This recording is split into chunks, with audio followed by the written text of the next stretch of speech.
Coming up on Small Town Big Deal. It started with some rather smelly water and grew into one of America's most spectacular resorts.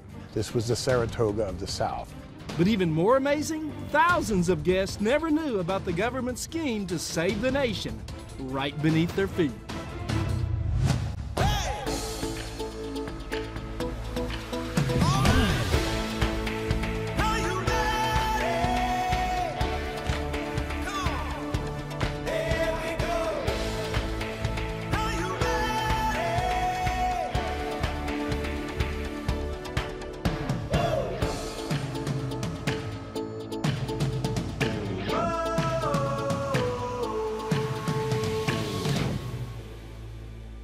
Welcome to Small Town Big Deal. I'm Rodney Miller. And I'm Jan Carl. And we are in White Sulphur Springs, West Virginia. And actually, Jan, this is the first time we've ever filmed in West Virginia. It is. And you know, nestled here in the southeastern mountains is a destination and resort that's been around for more than 200 years, and people have been coming here from all over the world. And inside that resort is a huge government secret kept from the American people for decades, but was hidden in plain sight.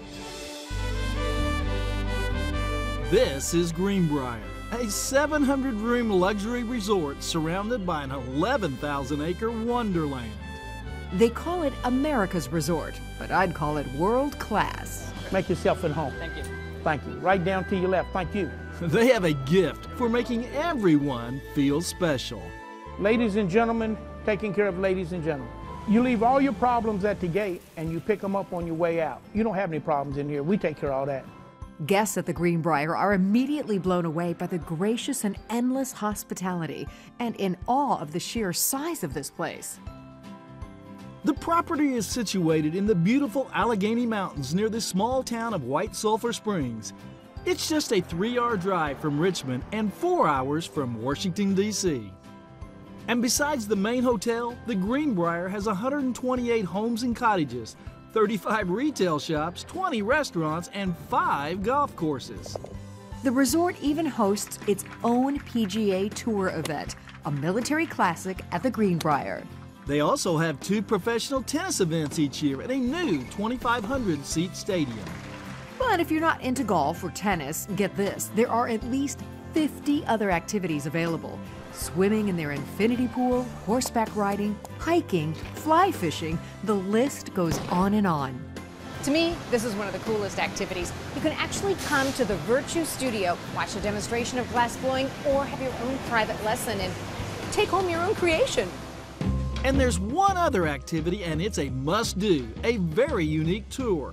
It's part of that big secret of the Greenbrier's past we mentioned earlier.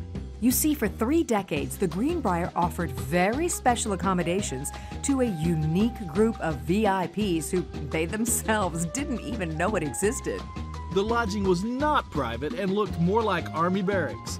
And the special showers? Well, let's just say they're a far cry from the other accommodations at the Greenbrier. As one person said, we always saw the Greenbrier as the height of civilization, and then we find out there's something here for the end of civilization. We'll let you know more about what's behind this 30-ton door later in the show. But let's just say, you never know everything your government is up to. But before the reveal, Rodney went and signed us up for this madness. 4-wheeling through the mountains in an ultra-terrain vehicle. Oh my God. Literally, we've only gone 20 feet and already there's this huge grin on Rodney's face. Wow, wow, wow, wow. Whoa, whoa, whoa, whoa, whoa, whoa, whoa, whoa. No, sideways, sideways, sideways. I know we're sideways, Jan. We're sideways. Oh, we are, aren't we? I never thought the more refined Greenbrier crowd would go for splashing through the mud. You did that on purpose. You'd be surprised, the guests here, that just got to let their hillbilly out there. Everybody's got a little bit right here. It just depends on how much you want to let it out. They enjoy getting muddy. Totally surprises me. I would say Greenbrier might equal fancy, and what we're doing out here is a little more fancy-free. Yeah, I like it. Bruce's job as an off-road instructor depends on business from the Greenbrier, and in some ways, so does his other job. You see, Bruce is also the mayor of White Sulphur Springs. So what percentage of town folk work at the Greenbrier? You're probably talking 60 to 70%. course, we are born in hospitality. The Greenbrier is all about hospitality, and you're in third and fourth generation of people up there that we know what we're doing with it. You need help? Some of those valuable employees are true gems, treasured by the resort and the guests. We got to keep you looking good, young man. We got to keep you looking good. Mr. Mann, who has the important job of supervising those who are first to greet guests, forever family here at the Greenbrier. So Dale, you've been here 44 years, so you must like this place. It's home. It's home. It must like you too. It does. I'm still here. It's a tradition. My uncle worked here 51 years, and all my family worked here, as a lot of other families have worked here from years after years. The Greenbrier and White Sulphur Springs depend on each other, and that was never more true than in 2016. A disastrous flood hit this area. 8 people lost their lives, and over 200 homes were damaged. And we closed, and our owner, Jim Justice, who owns the Greenbrier, opened the resort to all the people who lost their homes. We were filled with people, local folks, and some volunteers for a good 3 weeks after the flood. I love that story that, you know, when community was suffering, the Greenbrier sort of wrapped its arms around the community and said, we have warm beds, we have clean towels. And nobody had ever seen anything on the scale of the 2016 flood. It's more than worth mentioning that Jim Justice, the owner of the Greenbrier, is also the governor of West Virginia. But he's also not to shirk his local duties. For 17 years, he has been and he remains a basketball coach at Greenbrier High School. You just gotta love small towns. When we return, presidents, princesses, and the sport of kings, all at the Greenbrier. And later, where would Congress go if they could no longer meet in Washington?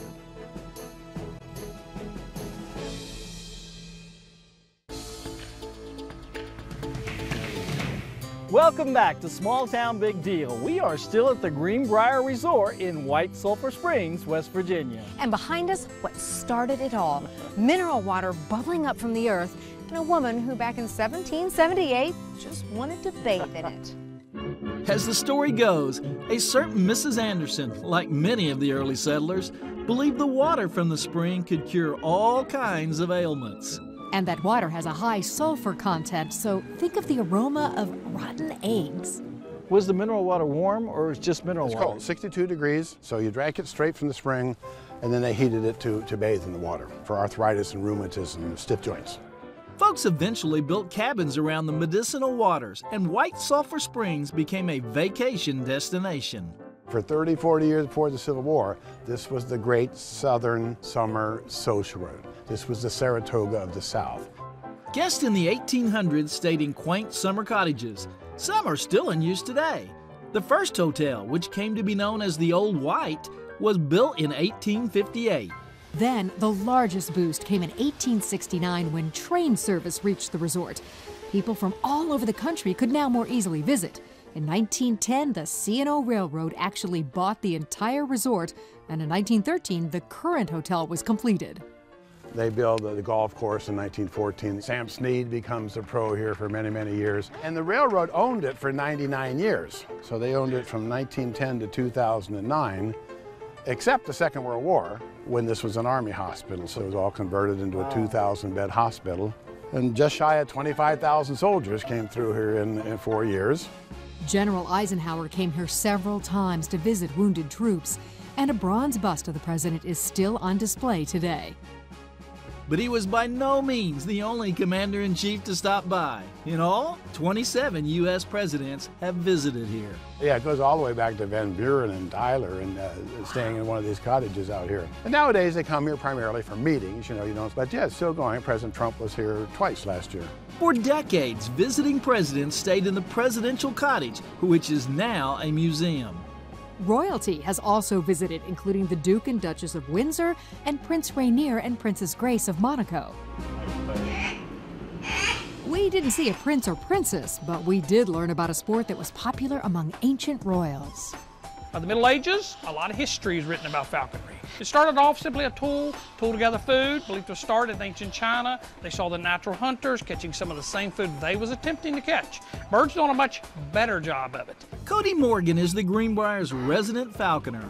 He gives demonstrations on this ancient partnership between bird and man. 1 pound, 7 ounces. So he's hungry? They're not looking for a whole lot. A place to live with a nearby food source. Somewhat what they do find with us. If they fly for food, they'll fly for the all-important food reward system. Yeah, food as a reward system works for me too. It basically works for everything. Too well. We all have to eat, right? Falconry birds don't have to be an actual falcon. Nate here is a Harris hawk.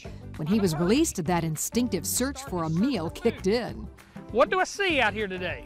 Do I see rabbits, mice, lizards, snakes, small children, slow-moving adults? Anything out here look edible or catchable? Maybe he spots something. What is it? Who is it? It's no one. It's a small piece of chicken in my glove. That chicken is the easiest meal Nate can find, so he never ventures off too far. And let me tell you, when he sees food, he goes straight for it.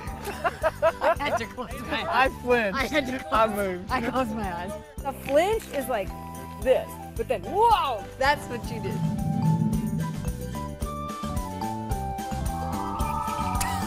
There we go.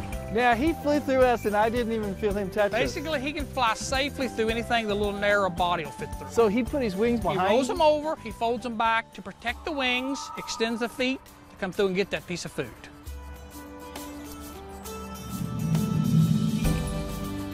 Hey, hey. Nate's bones are hollow, so this huge bird only weighs about 2 pounds. You could say he's light as a feather. Now, once he eats the food, if you'll notice, he's always turning, looking for the next perch. Now this is Jan's kind of shoot. Nate was awesome, but I fell in love with Hoot. I wish I could move my head like he can. Well, if you could move your head like this, your eyeballs would not move. His eyeballs don't His move? eyeballs don't move. His eyeballs do not move. Wait a minute. I have lived my whole life and not known that their heads move like that because their eyeballs don't move? Their eyeballs do not move. As it turns out, there's a whole lot I didn't know about these majestic birds of prey. I'm gonna have a whole lot more respect the next time I see a hawk in the wild. Oh, that's cool. When we come back, we go deep beneath the Greenbrier to uncover a covert piece of Cold War history. The secret within the secret was that the client was Congress.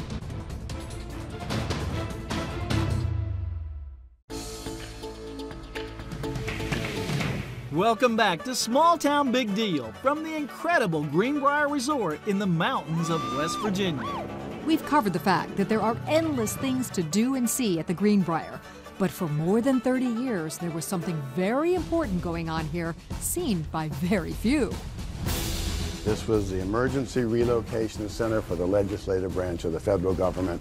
You heard right. From 1962 to 1992, during the height of the Cold War, the government maintained a top-secret underground bunker, and it was all underneath the Greenbrier. If D.C. came under attack, the entire Congress would move here to West Virginia. They would debate legislation, they would be passing laws. This was designed for 1,100 people, 435 members of the House, 100 members of the Senate, and basically one staff person per member. The bunker had everything Congress would need to live and work here for up to 60 days. A cafeteria, dormitories, medical unit, even scaled-down versions of the House and Senate chambers. Yeah, so these are some of the original beds. They're pretty small. In close quarters. There were 18 dormitories, and there were 60 beds per dormitory. And there wasn't much space for personal effects and a locker. These two people would share this locker. Oh, they would share a locker? Wow. When the bunker opened in 1962, there were only 20 members of Congress who were women, but that did mean that they had to have 2 dormitories set aside just for them. The bunker had its own generators for power, pumps to bring in fresh air and water, and tons of food rations. Scrambled eggs with real bacon. The congressional bunker is basically an enormous 112,000 square foot underground concrete box. Congressmen would have entered through long access tunnels, then be sealed in behind huge blast doors. Hurry, Congressman! Hurry, Senator! We're shutting the doors! This one weighs 30 tons and is so well constructed, Jan and I could close it by ourselves. In the event of nuclear fallout, everyone entering would pass through the shower room. And put those clothes through the chute right here. Burn it, and then you need to take a shower. And really, it's all about high-pressure water. There's nothing fancy. It's like a car wash. I was just gonna say, it's like a car wash. Right? So we got a bunch of naked members of Congress coming through here. And thinking of every possibility, they had army fatigues, little soap. These were all the things that would go in that little drawer. The big question is, how did they build and operate this massive complex in complete secrecy? They built a bunker underground, in addition to the Greenbrier, the West Virginia wing, right on top of it. And they did this all at one time. So they built a totally new wing to the hotel just to hide the fact that a bunker was going in, hidden in plain sight. At the time, the Greenbrier had some 1,500 employees, but less than 90 knew of the bunker's existence. They had regular jobs at the resort, but also worked to maintain the operational readiness of the bunker. That's a lot of humans to keep a secret, because humans don't keep secrets very well. Well, they also signed this little document called the non-disclosure agreement. Okay. And right above your signature, it said how many years you would be in prison and how big the fine. So it wasn't like we were just nice people around here. So remember from the World War II days that loose lips sink ships? Well, here they had a different one. Share a ride, not your secrets. The bunker was so cleverly concealed, part of it was used by the hotel as convention space. Guests barely noticed when workers, disguised as TV repairmen, slipped into this simple office. They would then go through another set of doors into the main bunker complex. Pretty sneaky. So I'm coming to you today to let you know that the government is in full operation and asking all citizens to remain calm. Rodney, Speaker of the House? But communicating to the outside world would have been crucial for maintaining at least a semblance of order. Along with this press room, the bunker also had its own radio and television production facilities. There were 1,300 telephone lines going in and out. Well, you got a bunch of Congress people, right? They're going to spend a lot of time on the phone. Something's come up, honey. I'm going to be late for dinner. Lock everything down. Eventually, the bunker was shut down for two reasons: the end of the Cold War and a really big leak. Essentially, they couldn't come to a decision, and there were certain people who thought it's mission accomplished, it's time to shut it down. And if you can't get something done in Washington by committee, then you call the Washington Post. It was leaked? So on May 31st, 1992, we all opened the magazine section of the Washington Post, big article, The Last Resort. They're in so much detail that it couldn't be denied. So the person who wrote it had good access. And the next day, the Congress said, we're out of here. We're shutting it down. After 3 decades of continual readiness, the bunker was quickly dismantled and most of the parts and pieces shipped away. But enough is kept in place to give visitors a real sense of what it would have been like if the unimaginable happened. Today, the Congressional Bunker Tour is the hottest ticket at the Greenbrier. As one person said, we always saw the Greenbrier as the height of civilization, and then we find out there's something here for the end of civilization. Our tour of the Congressional Bunker was fascinating and fun, but as we sat right where Congress would have sat, I realized how important this facility would have been for quite possibly the survival of our nation. Thank goodness our government had the foresight to build this place, and thank heaven we never had to use it.